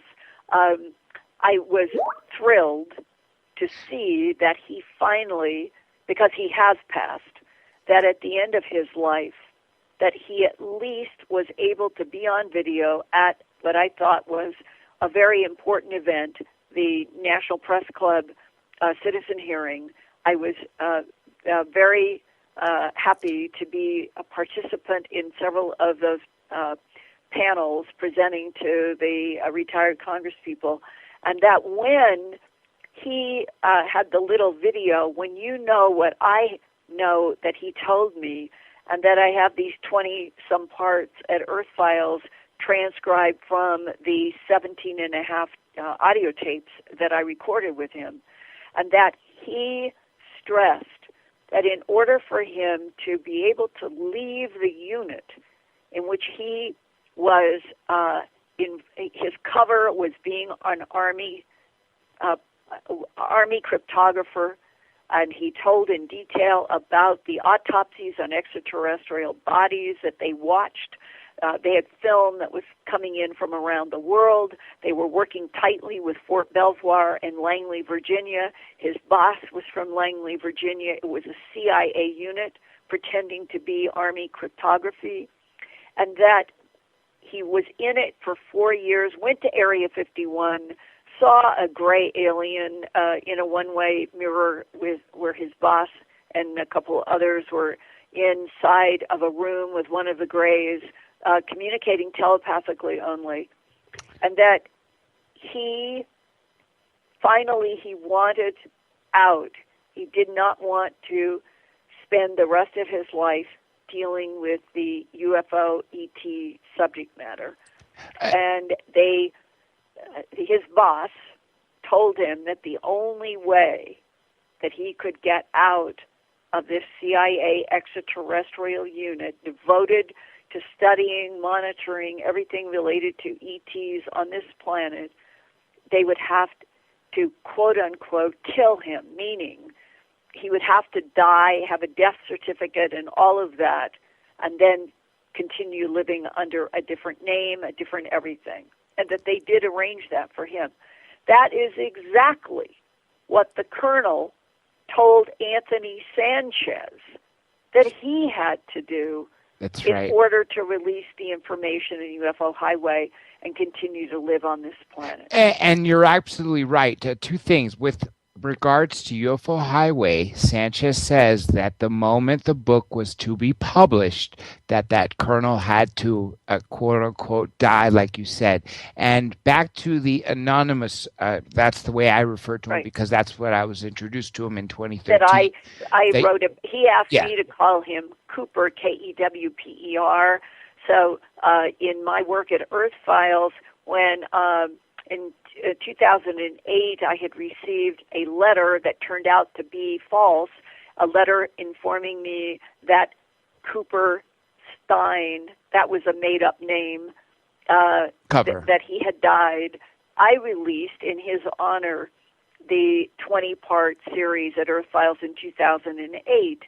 And then I learned that he had not died and that he wasn't physically at the citizen hearing. It was the little video that they presented of him. But then I realized that he was still alive in 2013, and I was able to talk with his son-in-law and eventually his son about him, and hoping that there would be some way that we could get together. But then he did pass. And so the whole thing is bittersweet to me, because I spent a very long time thinking that no one in the planet knew where I was in 1998. I had not. My family didn't know where I was. Nobody knew where I was, but the government can track all of us anywhere, anytime. And the very fact that after we spent all of this valuable time, and I had recorded all of this audio tape, and he was enthusiastic about my coming back, which would have been then August of 1998, with a film crew, as long as it would be posthumous. And I completely agreed. And then they come and threaten him twice. They come and threaten him and use my name and say that he's never to speak to Linda Moulton Howe again if he wants to see his son marry and have children. That was the threat. And I'm glad you brought that up, because he even brought up that your name, that when he was leaving a grocery store, he was approached and told that. Now, let me ask you this. And see, by 2013, none of that threat would have mattered. His son was married. All of that had happened. It was these many years, from 1998 to 2013. That's why it would have been historically wonderful for the videotape crew to have me have spent time with him. It would have been like re-seeing an old friend, and I knew all the ground that we had covered. But at least I have everything transcribed from all of my audio tapes at earthfiles.com. And it is the honest representation of everything he told me. And that is honestly priceless. I have to say, priceless to have that information with Cooper. Now, when Cooper said that Eisenhower summoned him to his office, where Vice President Nixon at the time was with him, I believe it was 58, with Cooper's CIA boss, I guess, because they were both, like you said, in the same CIA unit. And apparently, as you know, 52, Truman wrote the Eisenhower briefing memo. Well, then all of a sudden, you have this briefing memo and from 52. So Eisenhower is in this program. Then 58, Cooper says that he was summoned to the presidential, to meet with the president, maybe in the White House, and said that he's not getting... they were going to meet in the Capitol, and then it was moved to the old Defense Secretary. It was one of the older buildings. They decided not to have the meeting in the Capitol. Remember that? Yes. And they had a meeting in another building nearby with Eisenhower. To keep it private. And there was another meeting in the Oval Office in which Cooper and his boss from the CIA were in the Oval Office. They were waiting with some documents and photographs. Nixon was there and Eisenhower, and that the first group was from the FBI.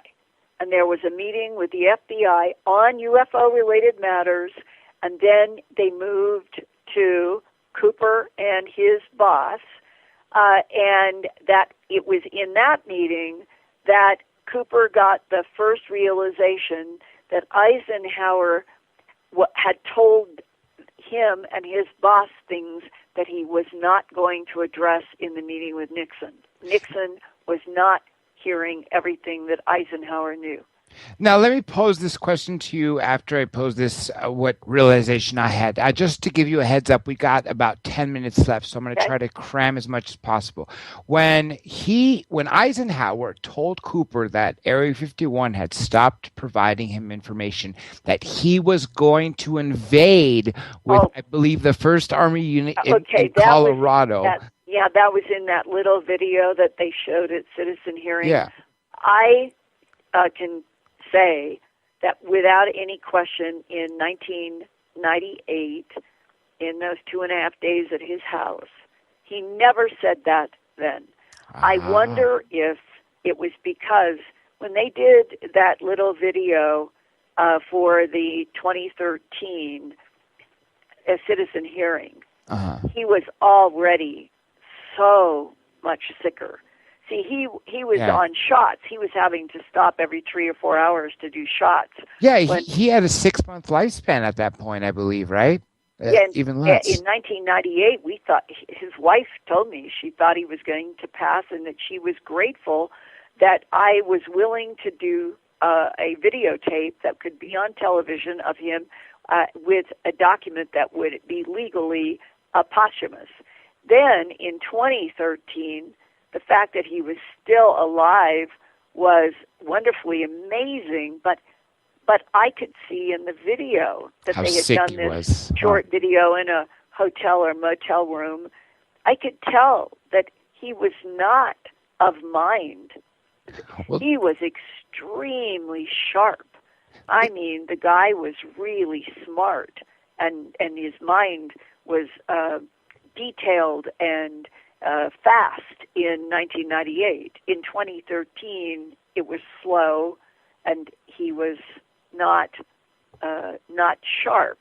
And therefore, I'm not sure if that was something that had been colored his mind, or that it was something that was conflated with something else, a discussion that had nothing to do with what he told me in 1998. I don't know.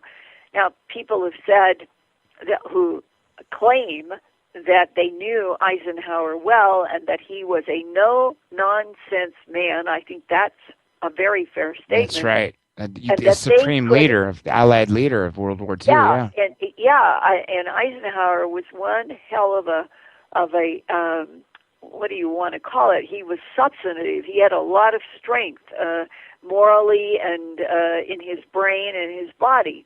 And that I've heard one man, when I was talking about this, that he never said that to me in the time that I was there. This is something that was just in that Citizen Hearing video. But one person said, who had known Eisenhower in their work, that it was not outside of the ballpark for Cooper to have thought those words, that Eisenhower, if he were denied getting into Area 51, Cooper would imagine that Eisenhower would take a military operation and go and reclaim Area 51, because Eisenhower was so fed up and so angry about the fact that he, Anthony Barden was the boss's name of Cooper, and that Anthony Barden and Cooper, according to Cooper, had discussed the fact that Eisenhower did not trust the CIA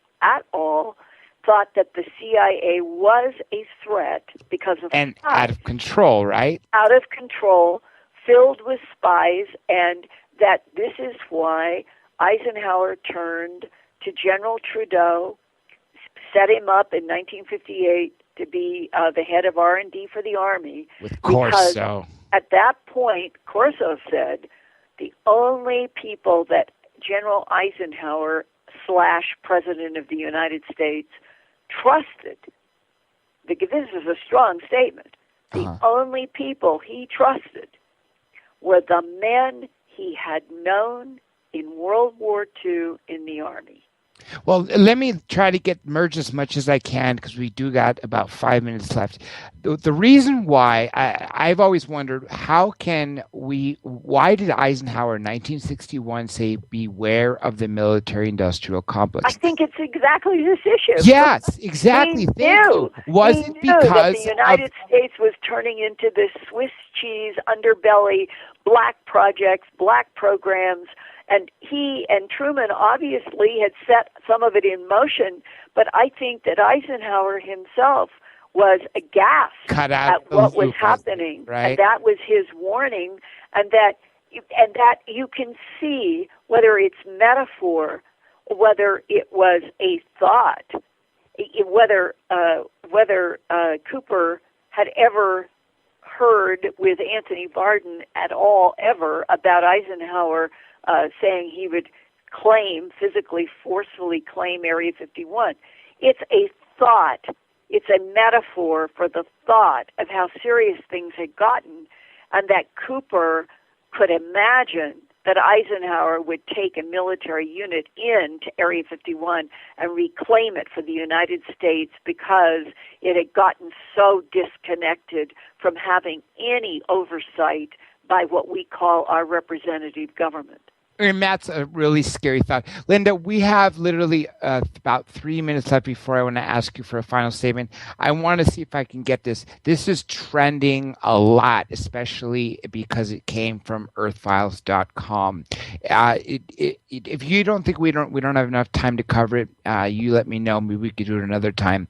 What about this new posting from today about the FLIR thermal imaging of the Great Pyramid of Giza, revealing the impressive anomaly on the east side?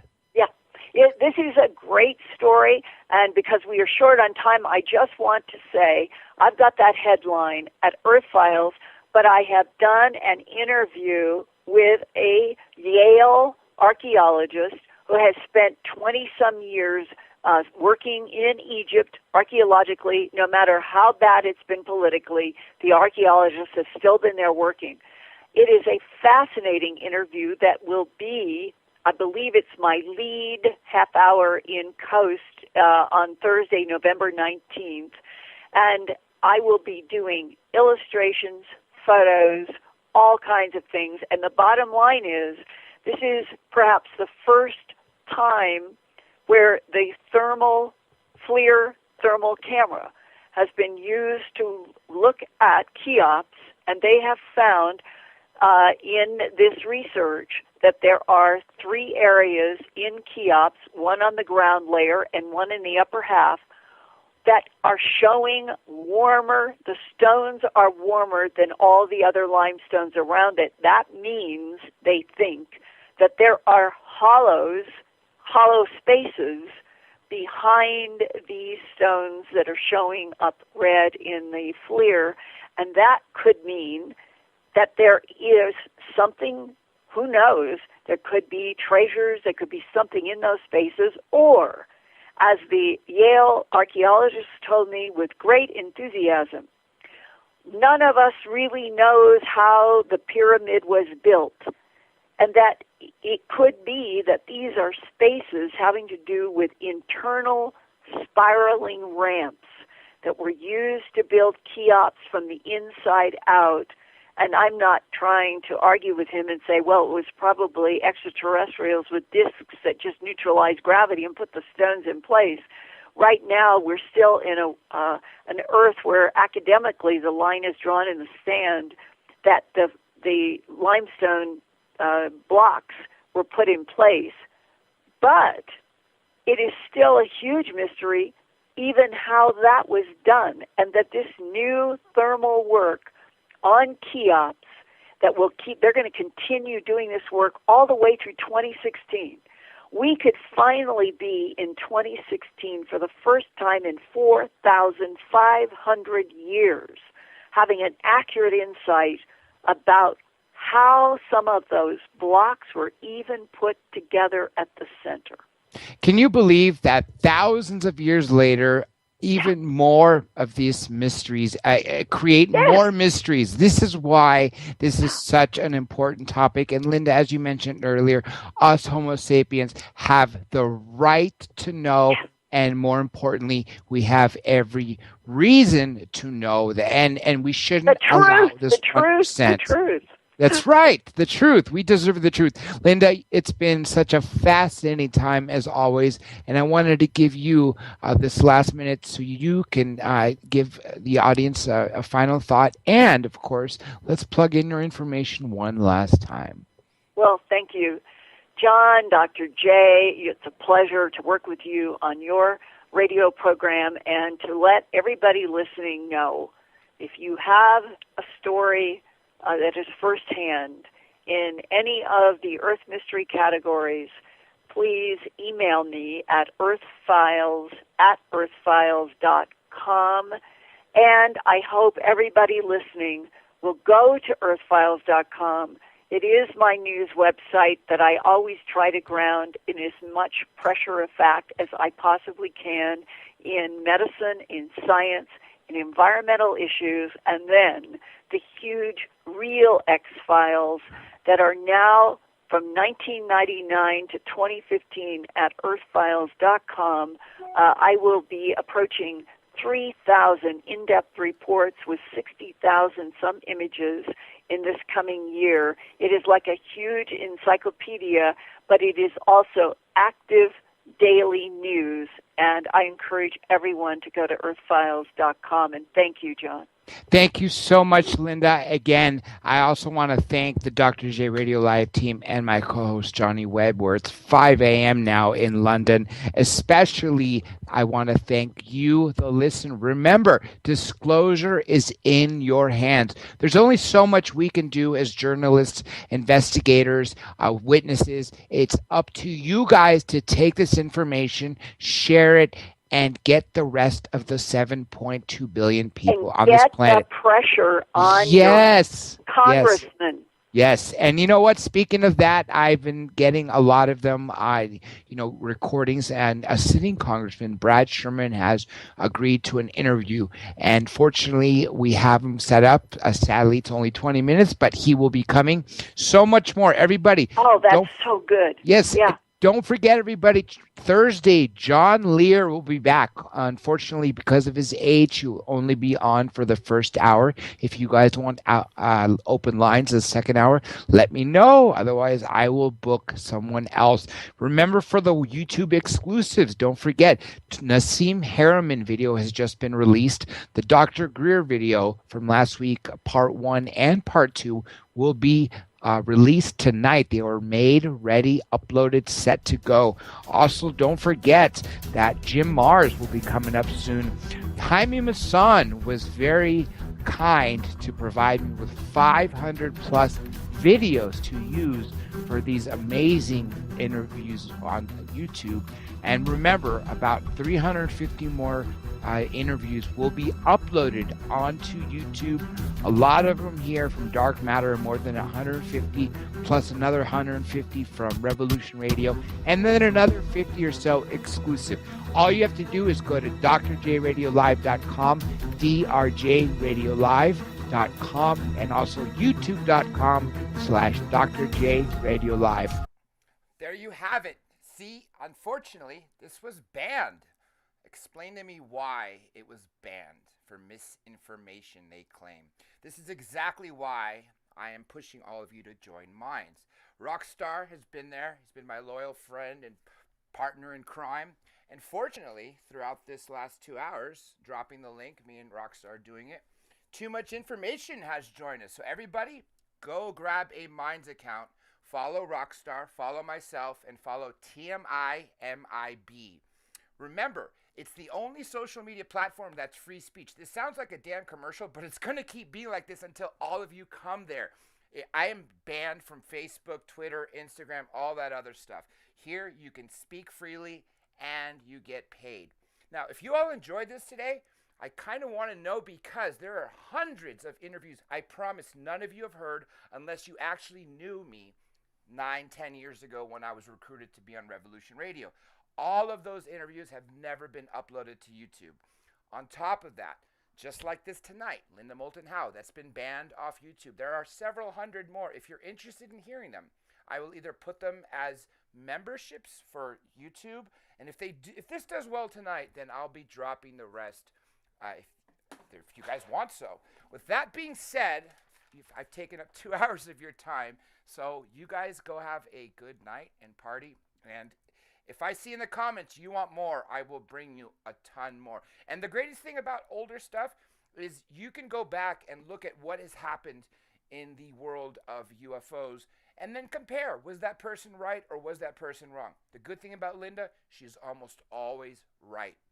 That's why I felt it necessary to put this one up. And also, because this is the only time you've heard of a ufologist talking about what Neil Armstrong saw on the moon. That was possibly another reason why this was shut down, and that's why I polled you out throughout this to see how many of you have heard Linda say this before. I didn't hear anybody say this before, so another reason why this belonged in the public forum. Now, you guys have a good night. I'll drop the link in Minds one more time. Follow us there.